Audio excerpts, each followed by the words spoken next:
Gentlemen, as you can see, I'm not exactly a conventional best man, but we aren't exactly the most conventional of do's, so I won't do too much of the usual character assassination of the group. No hats, no extra bits and pieces, but there are a couple of cringe-worthy moments in here, don't worry. Before I get to that though, I do have to say that I was totally blown away by Lee asking me to do this. It's an absolute honour, and I couldn't be prouder standing up here. Lee may live to regret it, but then by then I'd have had my moments again. So, where to start? Well, the first step was to send out some feelers to Lee's friends and colleagues and ask for any embarrassing or funny, humiliating moments that they might want to share. So I duly sent out an email to some friends from work. What I didn't factor in work though was, to them, I'm still a boss, and even if I'm Lee's friend. So I got a load of replies from team leaders saying, Lee, oh no, he's fabulous. He doesn't do anything wrong. Nothing embarrassing. Oh no, nothing disciplinary worthy, which really worried me. Luckily, an ex-colleague of mine was far more open, and she managed to tell me about the many office chair races they had at Newham station corridor in their Grand Prix, complete with checkered flags and prizes. Apparently, Lee was also keen on posing on the chairs like a scantily clad model on the car, just to add to the atmosphere. I've known Lee for about 15 years now. I think the first time I met, my crewmate and I had just walked in a frequent caller into Lewisham Hospital. We thought it was hilarious that she'd rung for an ambulance from a phone box complaining of a broken leg, and then happily stepped onto the ambulance when we arrived. Lee and Linda were sat in the vehicle at Lewisham, and Lee, in his typical, as I was to find out fashion, yelled out, "What the hell did you bring her in here for? We've just come from her house." He then proceeded to tell me how he and Linda had gone to this patient's house and pretended that they couldn't see her.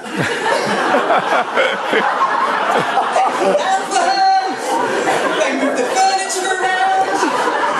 They were looking for, they even fed the cat. Oh, better feed the cat, she's not here. And all the time the patient's going, I'm here, can't you see me? They kept it going for 20 minutes. But they eventually left, and as Lee left, he kicked the phone socket and actually disabled the phone. Which is why I had to collect it from the phone box.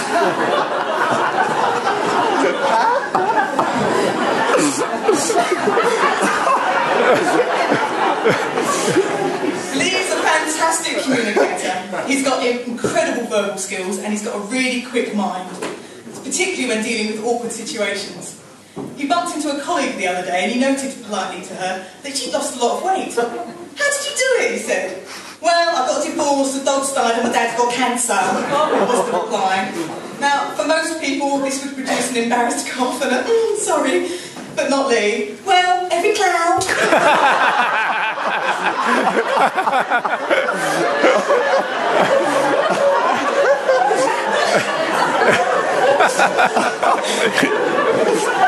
More recently, I had the joy of overhearing another conversation.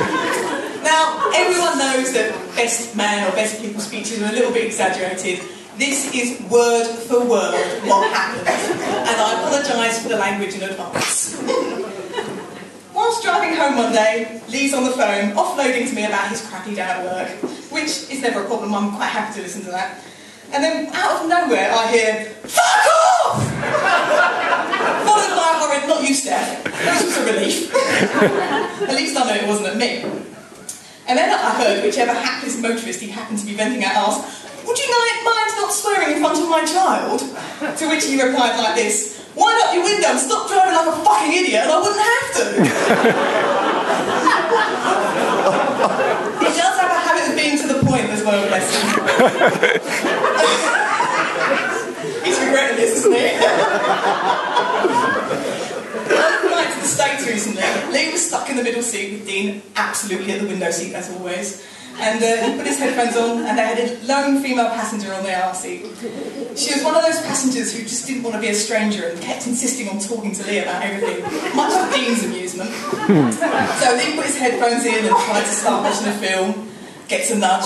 "What are you watching?" Lee answered politely. "Oh, I wanted to watch that. Is it any good?" "Yeah, I think so. It's only just started." "Oh, I think I'll watch that. What channel is it on?" And he duly told him. And this went on and on with this lady nudging Lee every couple of minutes. Yes. And to comment about something.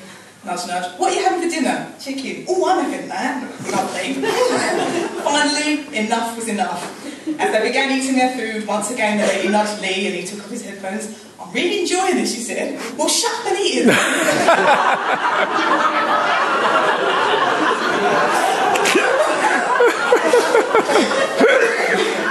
Now, anyone who knows both Lee and Dean can immediately see why they're so well matched. They're both very good looking, clean, and they smell nice, which is always a good start.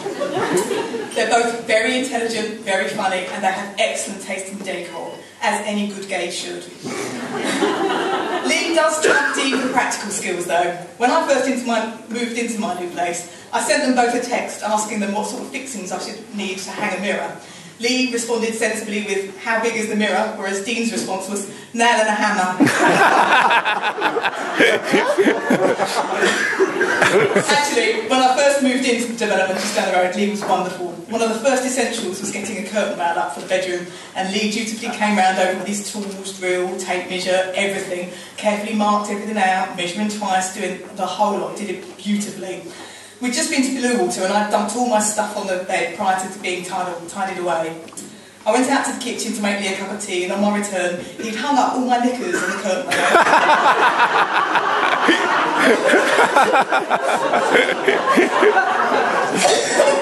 Have I got them in the right order? Lee, thank you so much for being such a good friend. You've an amazing sense of humour. You've the most easy to read face I know. Your expressions allegedly. No one does fuck off like you do. And your what is now part of international language, frankly. You and Dean are both so generous and caring, and it's obvious to everyone that knows you just how much you love each other and your friends. Trust me, the feeling's mutual.